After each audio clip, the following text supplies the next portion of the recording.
Lição número 3, quarta-feira, o tema: os mortos não sabem coisa alguma. Para algumas pessoas, morrer significa que a pessoa passa para um outro plano.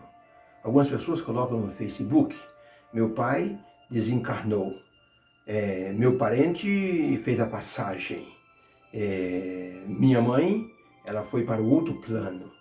Na verdade, a morte só quer uma desculpa, porque o que é morrer, na verdade?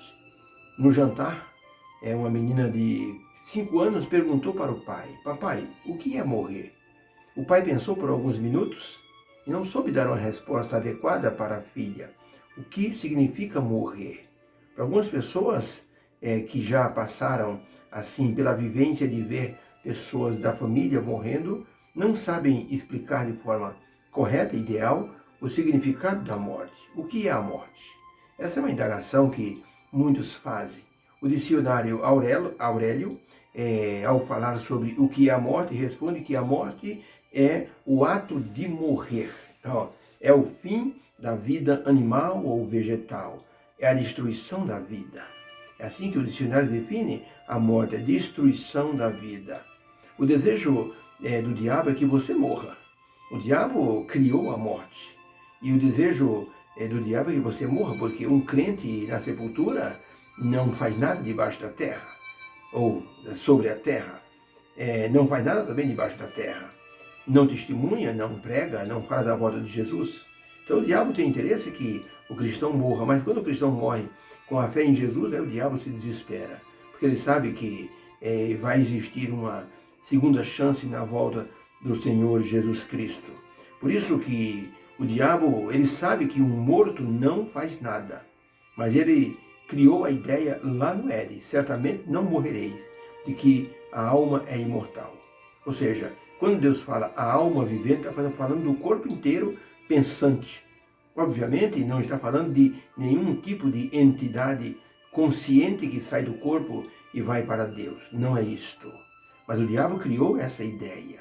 E essa ideia se proliferou por causa do desespero das pessoas. Ao saber que um ente querido está falecendo, está morrendo ou que morreu, a pessoa entra em desespero, dependendo da situação familiar.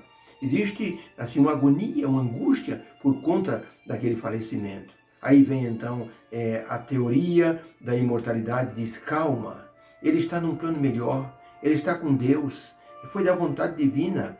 É melhor que a pessoa descanse com Deus, e assim a pessoa se sente assim acariciada com essas palavras, e isso acalma o coração das pessoas. Por isso que a questão da imortalidade da alma é uma assim doutrina perigosa, porque fere o princípio divino. A pergunta é, ao lermos algumas passagens bíblicas, como essas passagens bíblicas nos falam sobre a vida e a morte do ser humano. Olha um texto, Jó capítulo 3, de 11 a 13, Jó dizia o seguinte: por que eu não morri já dentro da madre de minha mãe? Por que eu tive que sair? Por que eu não expirei? Por que eu não fui um aborto? Por que me receberam os joelhos de minha mãe? Por que ela me deu seios para mamar? Por que eu não morri? Porque pelo menos assim eu jazeria e repousaria, dormiria no pó da terra, e então haveria repouso para mim. Salmo 115, verso 17 diz assim: os mortos não louvam ao Senhor, nem os que descem ao silêncio. Salmo 146, verso 4, sai-lhe o espírito, volta para a terra, o corpo, e naquele dia perecem todos os seus pensamentos. Eclesiastes 9, 5 e verso 10, porque os vivos sabem que hão de morrer, mas os mortos não sabem coisa nenhuma, nem tampouco têm eles recompensa, porque a sua memória ficou entregue ao esquecimento.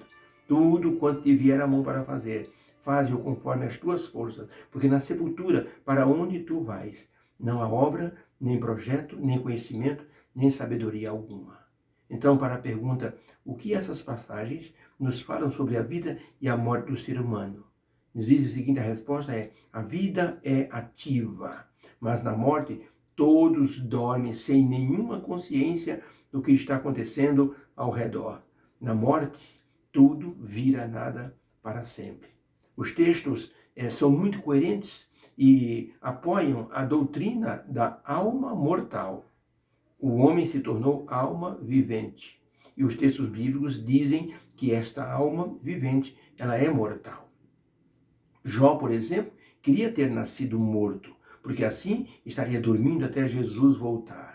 O salmista definiu a morte como um lugar silencioso, onde não existe nenhuma manifestação de louvor a Deus. Por isso, morrer é como se uma vela se apagasse e não tivesse mais a chama da vida.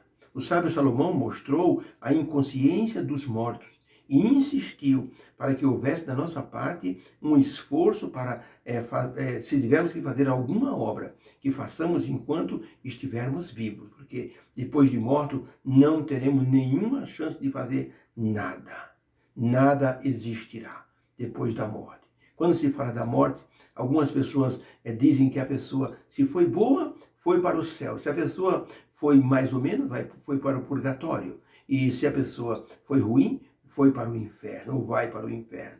Porém, o purgatório, por exemplo, não existe. Foi uma ideia, por exemplo, uma invenção da religião católica, uma ideia concreta do Papa Gregório I, no ano de 1563, no ano de 593. O Papa Gregório I criou o conceito do purgatório. Ele se baseou no livro que não é inspirado, de 2 Macabeus, capítulo 12, em cima de um texto que está no verso 42, de 2 Macabeus. O Papa Gregório I, ele criou o conceito do purgatório.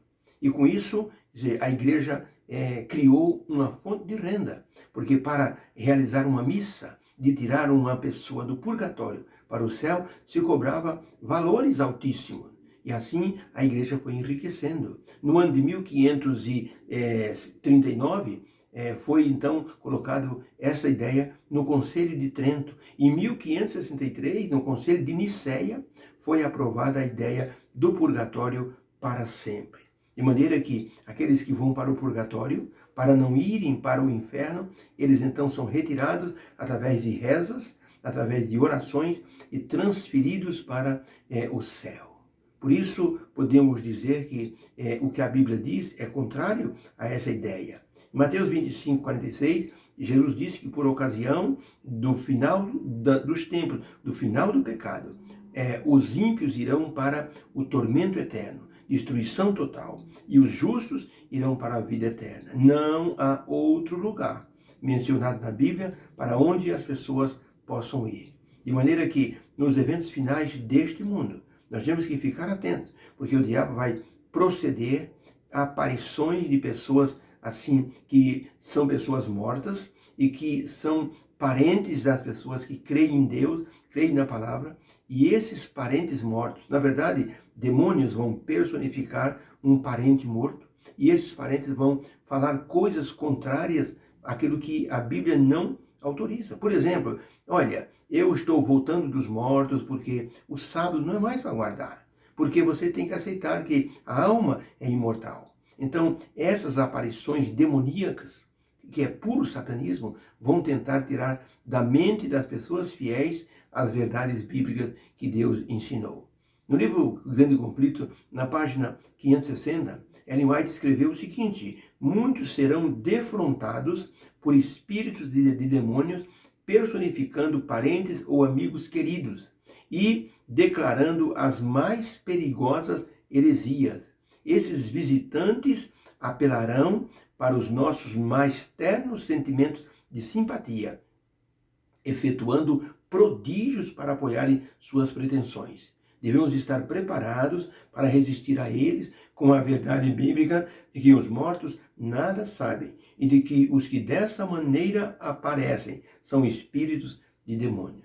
Imagine um filho seu, o seu pai, a sua mãe, aparecer diante de você numa noite em que você está orando e conversar com você e dizer o seguinte: olha, pode comer carne de porco, não tem nenhum problema. Olha, você pode trabalhar no sábado, esse negócio já foi abolido. Ou ainda, olha, eu quero dizer para você que eu estou num lugar maravilhoso. Eu estou no céu, eu estou com Deus. Então, começa a fazer um trabalho espiritual para me ajudar lá no céu. Então, são heresias destruidoras da fé das pessoas que creem em Deus. E olha, muitos aceitarão essas heresias e perderão a salvação por darem ouvidos a doutrinas de demônios. Devemos então ficar atentos para que não sejamos enganados. Aqueles que estão preparados para morrer devem estar preparados para a ressurreição um dia.